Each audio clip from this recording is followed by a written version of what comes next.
session.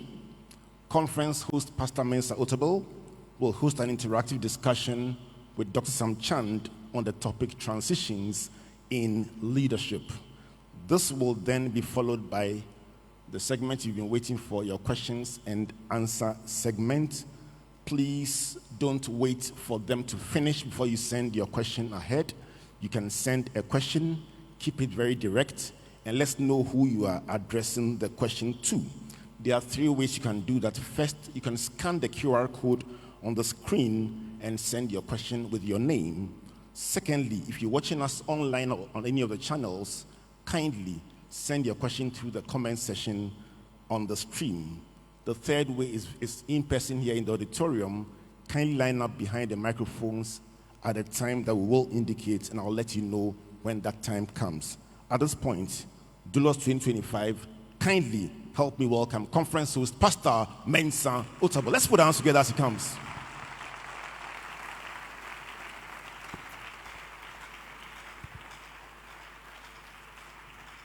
Thank you very much. Please be seated.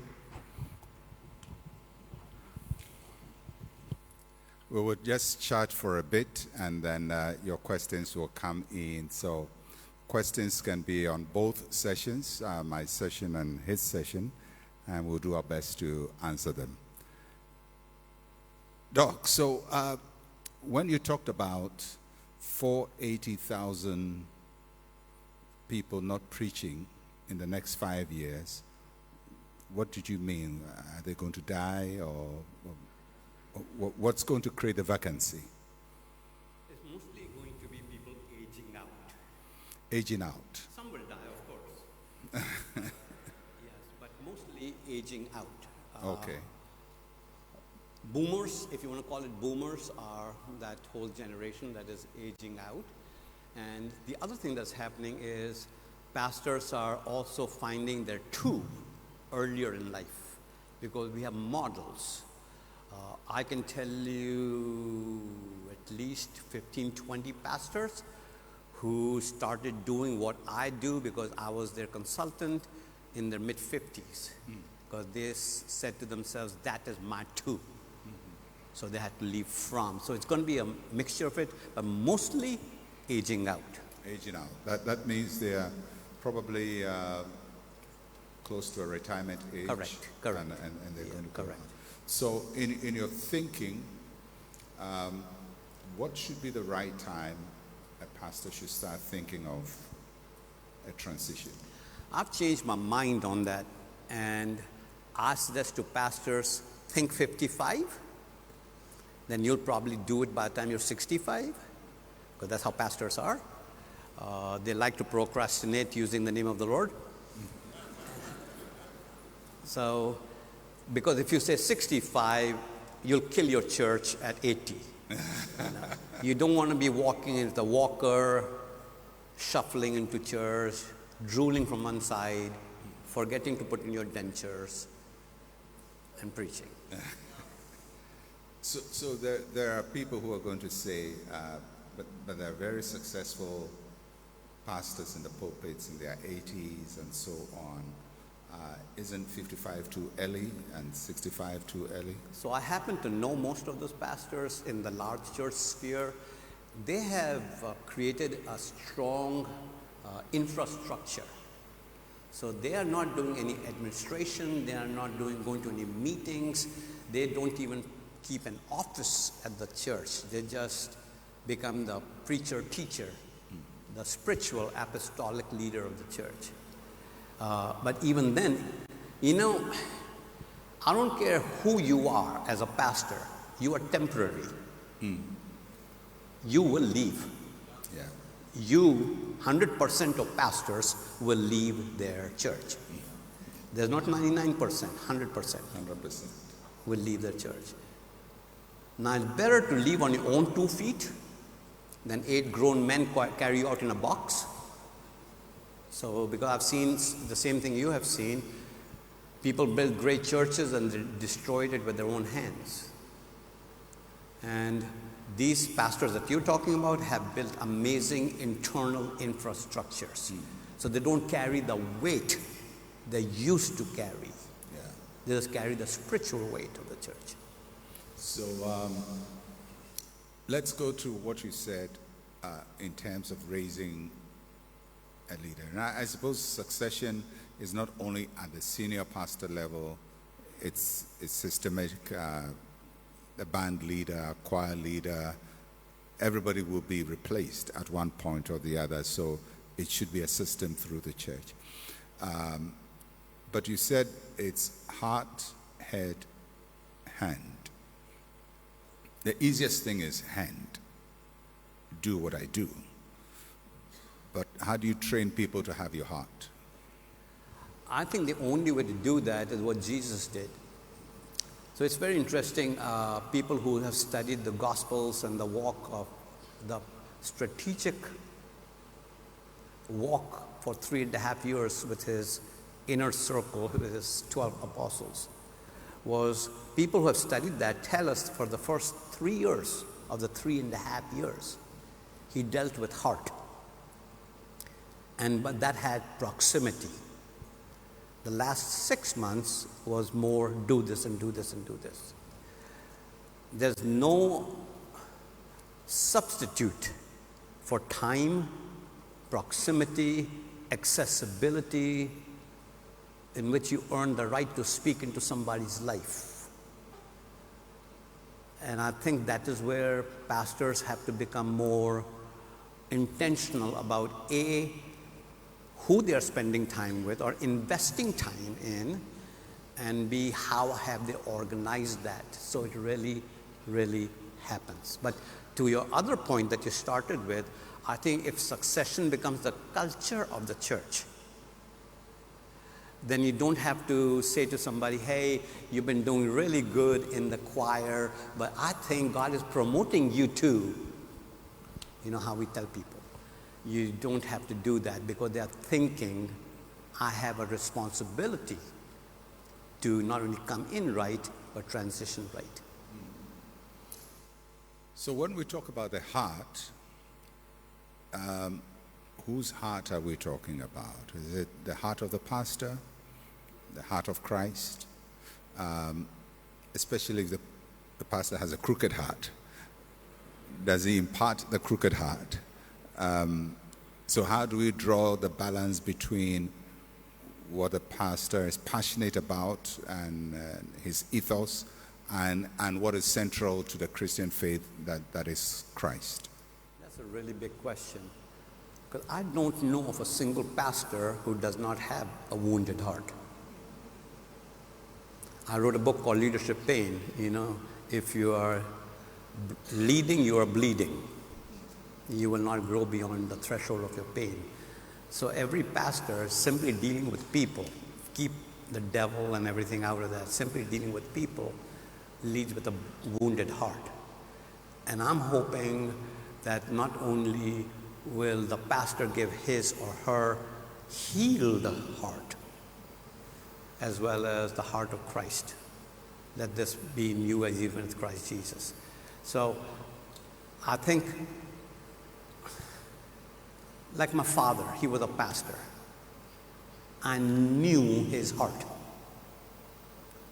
He never sat down and said, now, let me tell you something about my heart. I just watched him. I saw how he overcame things, how he started things, how he ended things, how he treated people with respect. I just learned his heart. Because the heart cannot be taught, but it can be learned. And so if you were to hire me today to do whatever, to run the camera, I would want to learn your heart. Who is Pastor Mensa Otabil? What makes him tick? What brings him joy? What brings him disappointment? What makes him happy? What makes him angry? I would want to become a student of the pastor. And that's what a disciple was. Unfortunately, in our churches now, people are a student of the position, not the pastor.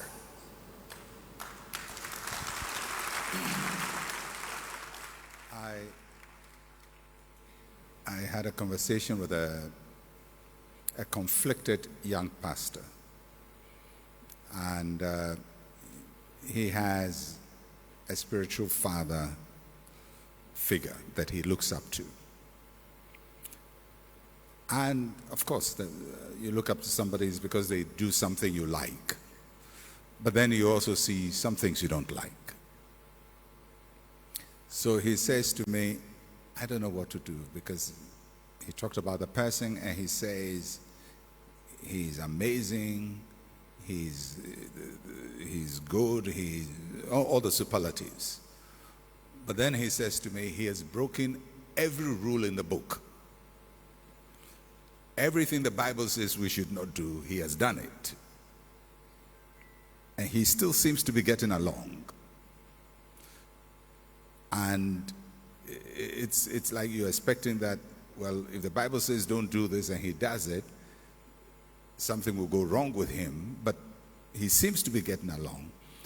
And so he says, I'm not sure. So what should I do? Should I follow what is wrong?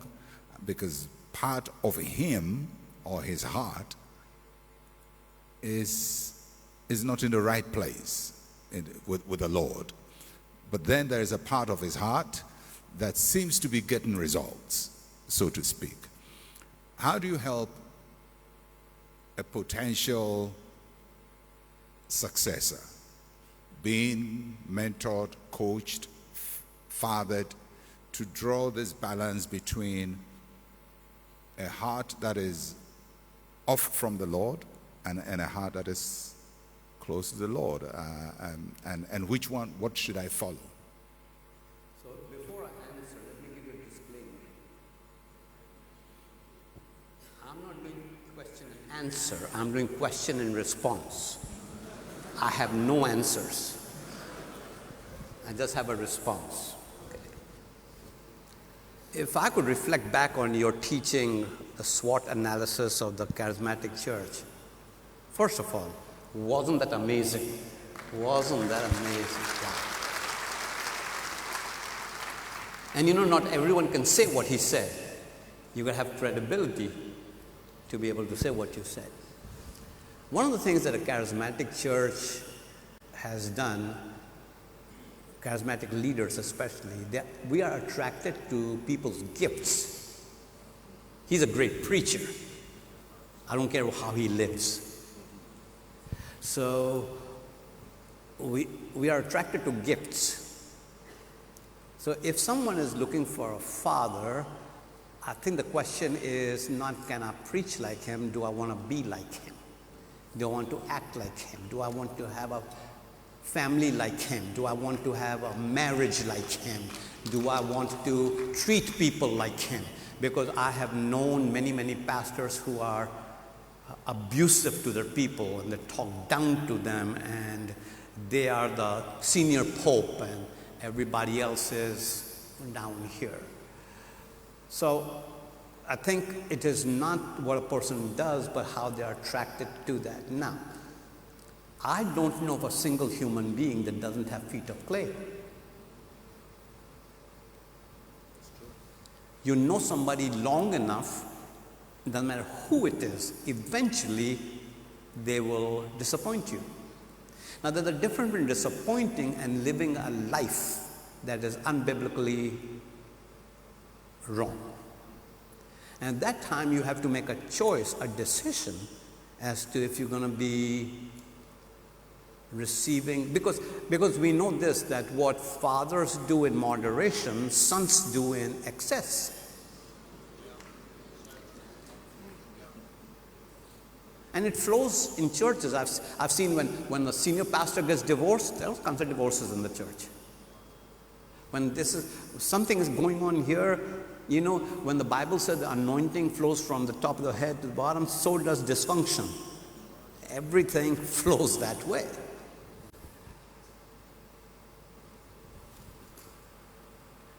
I had one person like that in my life. He's gone on to be with the Lord.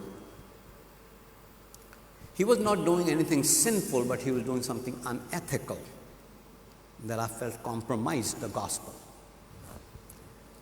And the way I'm wired, I said, can we talk? And I sat down with him and I said, with great humility and great respect, I'm observing this. Help me understand that. Because I actually honored him, did not come accusing, did not being disrespectful. I said, I'm observing, this is my observation, I owned it. Help me understand this.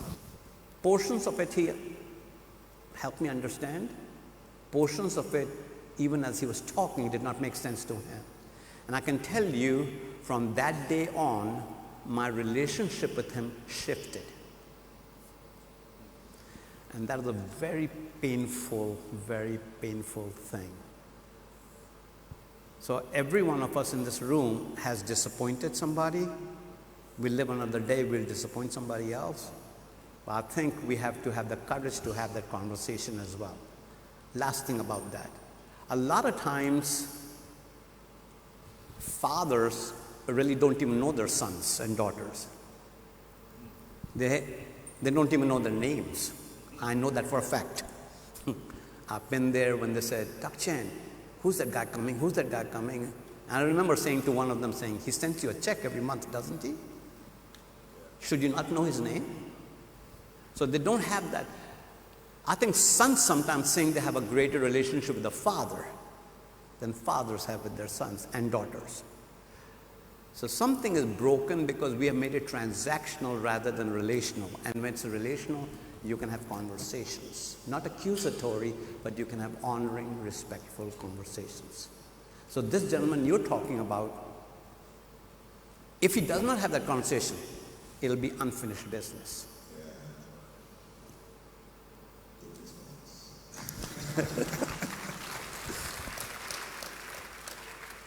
Yeah, so how does that connection take place then between the person who is transitioning and who is coming in, who recognizes who? How is the connection made? Who approaches whom? And what if the right successor is not in the circle of the one who is transitioning, as it was in Israel, where David was not in the circle of probables? How does a leader then discover who is not in the circle but who must be discovered? And how is the person who is outside of the circle get himself noticed, if there is anything like that? In my experience, Dr. Otabil, I have learned very rarely does the successor think he's the successor. In fact, the successor should be surprised that he's the successor. She's a successor.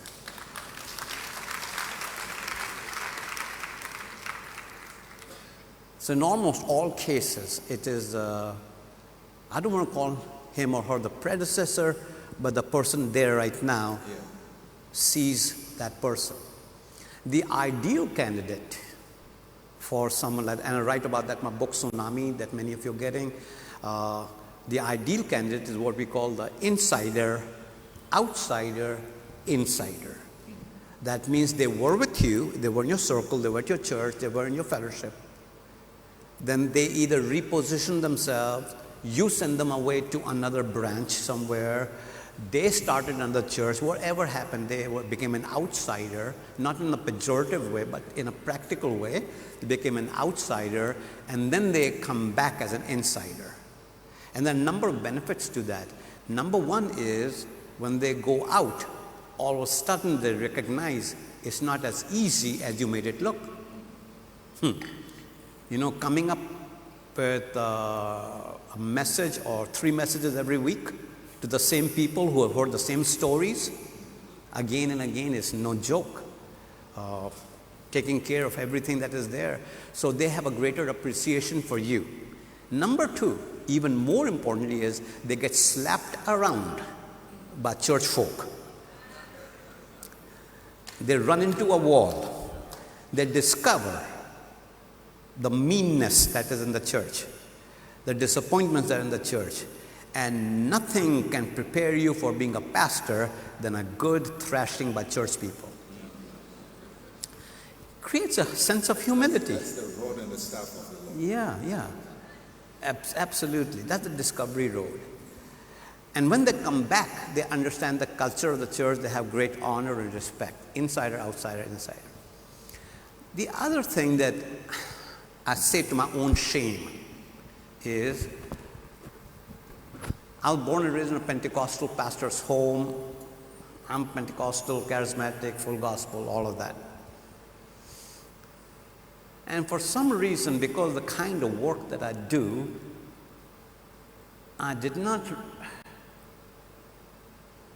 this is a terrible thing to say, I forgot, let's put it like that, I forgot the God factor. I forgot that God is at work. That this person is outside my circle, I don't even know they exist, but God is big enough to relocate them in such a way that I can see them. And the God factor is more than words, is more than mere prayer. It is saying, God, if you don't show me, I can't see.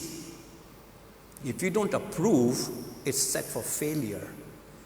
Give me a heart of discernment. And I have seen miracles take place, that people who are not even on the radar, God started pulling them up. The last thing I would say about that is, if you are in this room and you're looking for a successor, I would not start with a person. I would start with a profile. Not a person, a profile. Because if you have a person in mind, all of your analysis, all of your thinking, all of your organization, all of your planning will be about that person, which makes it a very small conversation.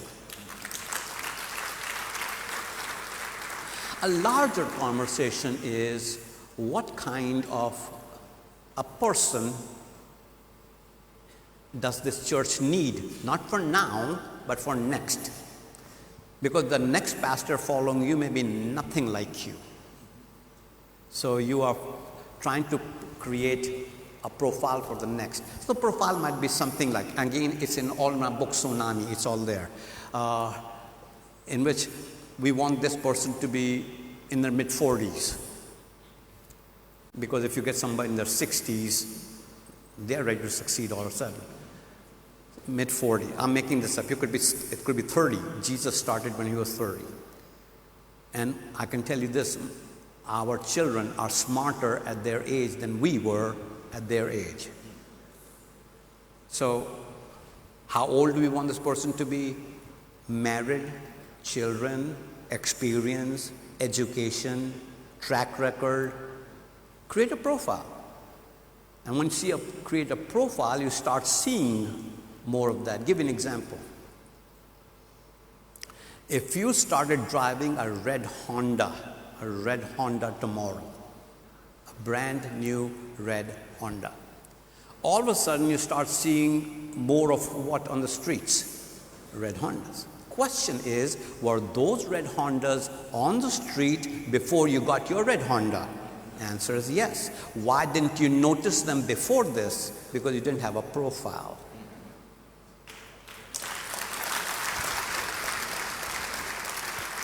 Last question for this, and we'll take a couple of questions from the audience. We are running a little behind time, so we would shorten the audience question time a little bit. What does a church do when it is confronted with a sudden vacuum,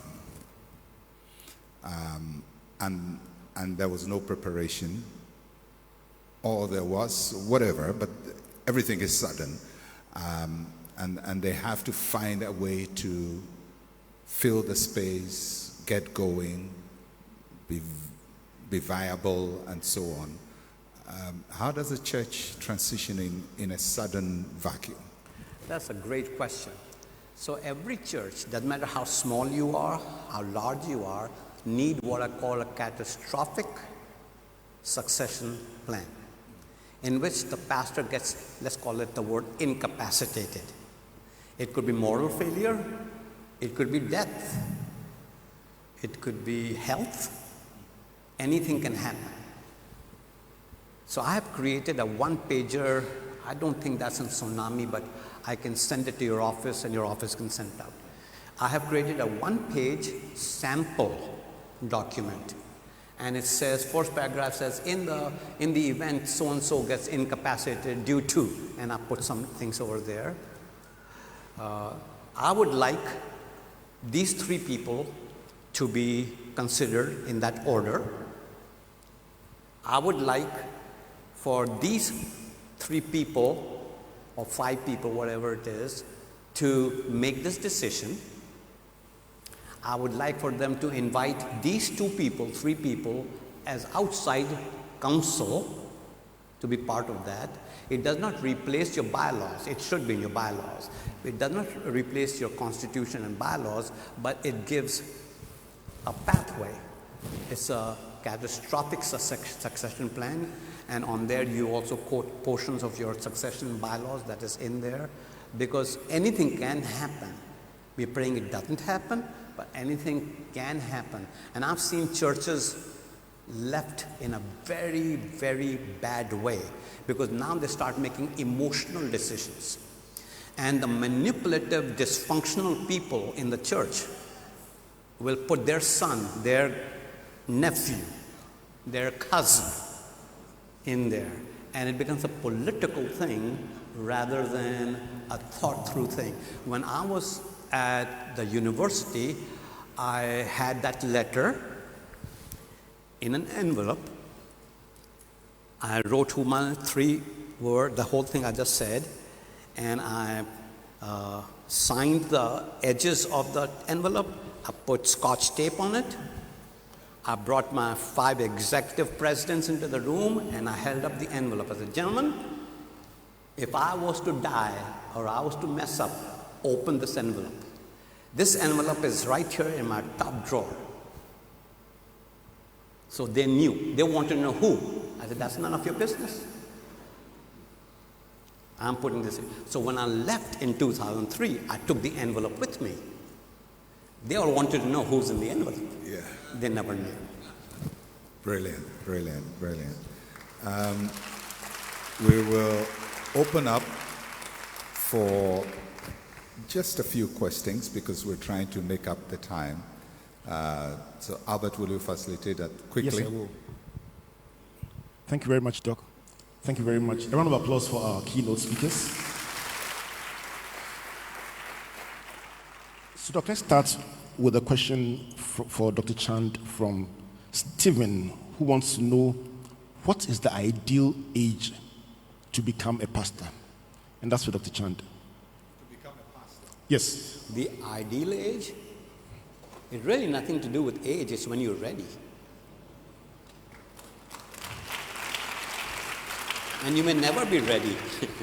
I know some very mature 27-year-olds. I know some very immature 87 years old. Thank you very much. Not a function of age. Thank you.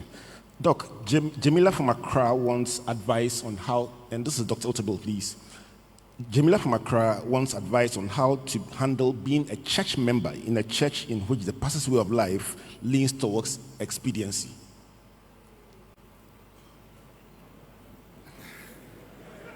I mean, my view is, sometimes people make wrong judgments of an issue. So judging an action as expedient on the part of a church leader must not just be based on one occurrence. It should be based on a pattern that is observable not only to that individual, but generally observable. Because if that is what happens, everybody would know that's what happens. So if it's generally acknowledged that this is what is going on, that there is no real accountability to morality, to ethical behavior, to biblical lifestyle, The thing about church is it's a free society. We don't join churches by force. So if you think that the value system in the church is so incompatible with the standard biblical values, then you would have to make a moral decision as to where you want to receive your nurturing as a Christian. If you think the situation is redeemable, as Dr. Chan cited in his experience, you can talk to the pastor and say, sir, I've seen A, B, C happening. I'm not too happy with it. What's going on? The disciples of Jesus could question him as to why he would do something and not do the other. And he would take time to explain why he did what he did. And if the explanation fits the incident, in other words, it gives you a perspective where you see that, oh, okay, I saw it wrongly and I misjudged him, then of course you yourself have been redeemed. But if the explanation is such that afterwards you see the explanation is more expedient than the action itself, then you have to make a very bold call at that time. Thank you very much. Before my next question goes to Dr. Chand, I would like to respectfully ask that you take your position behind the microphones. If you have a question here in person, kindly line up behind the two microphones in the aisles, and you can ask your question first with your first name and then your question. Dr. Chand, the next question comes from Charity here in Christ Temple East, who wants to find out, in your steps for the transition, why did action come before organizing? Because she feels that ideally it should be the other way around. Explain that question. Dr. Chan, she wants to know yes, why. I think when you talked about pre-contemplation and contemplation, and then action and organizing. And organization. She says, why does action come before organization, not organization and then action afterwards?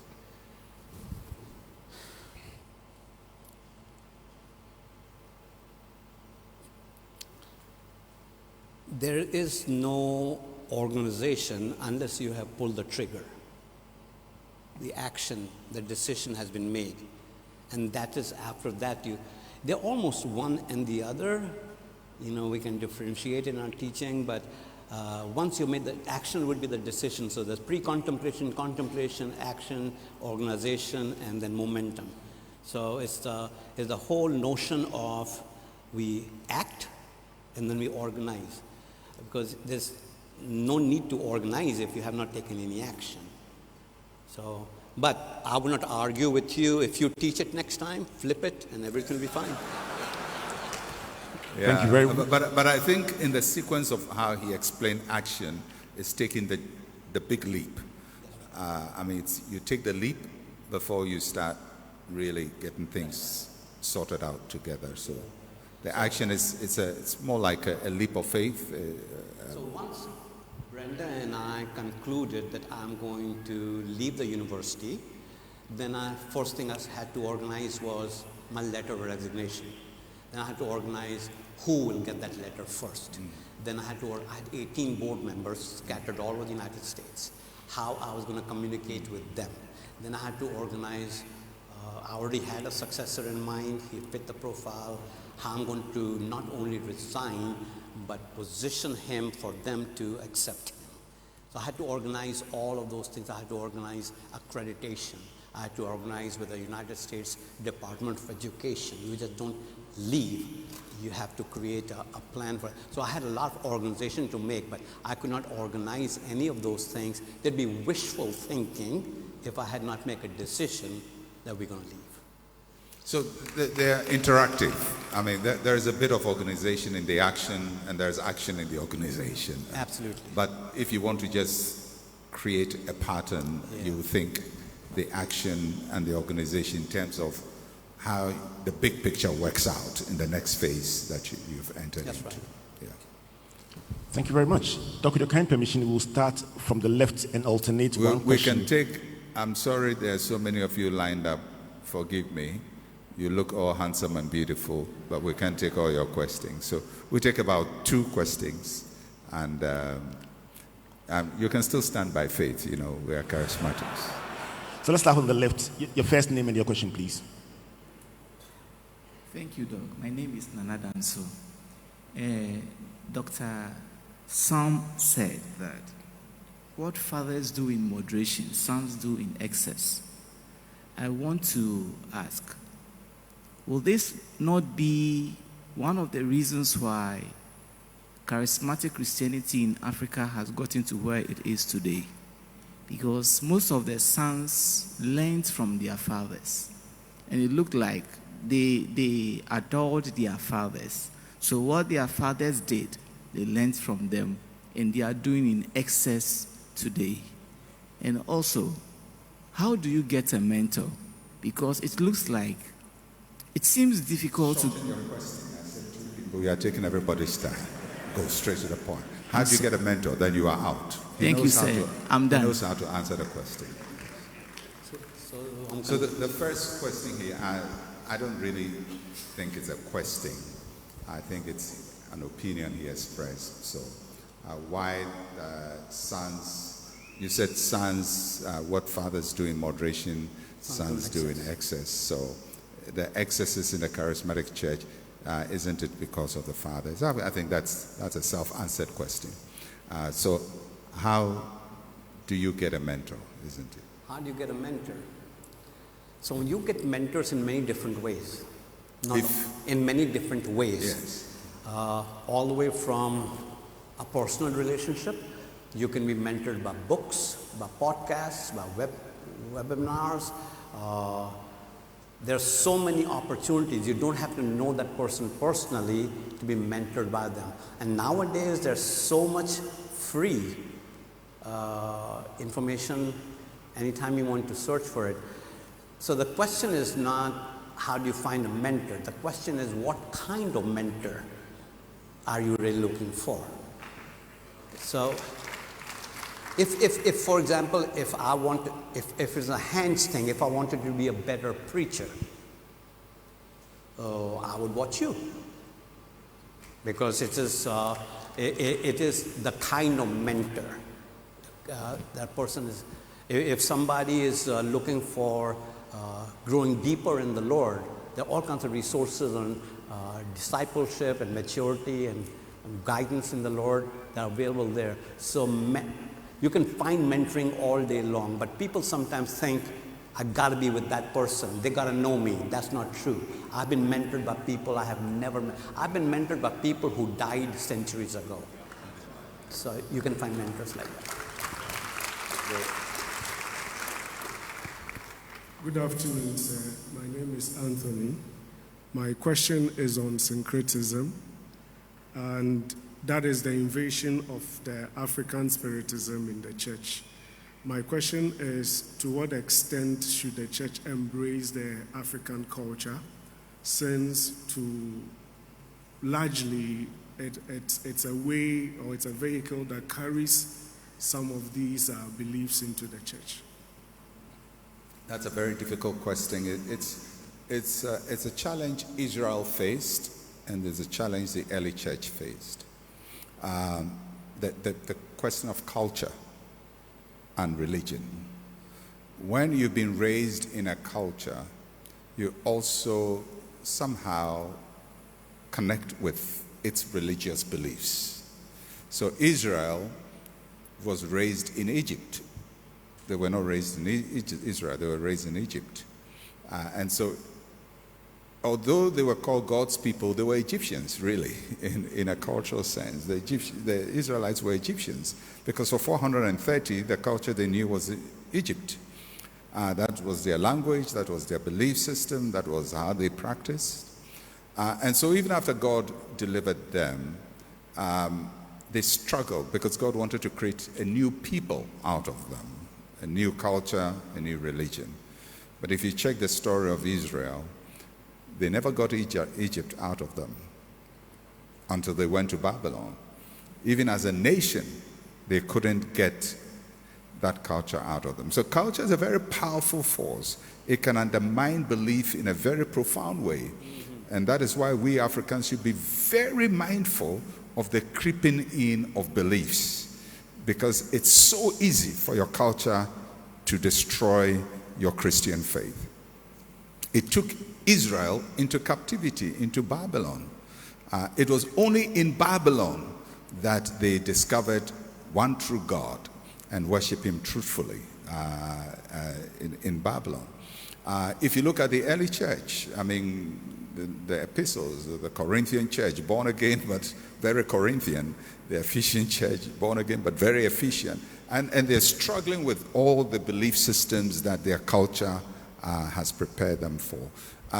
We don't throw away our African culture, because that's what we are.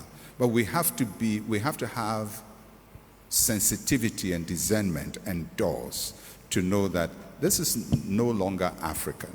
This is now idolatry. And it happens. You give birth to a child. There are traditions, and within that, there's going to be some practice that is not Christian. You're going to bury a relative. Beyond just putting the person in a casket, there are other practices that are not Christian. And you find all of these things creeping in. There are expectations your culture places on you for you to know your future.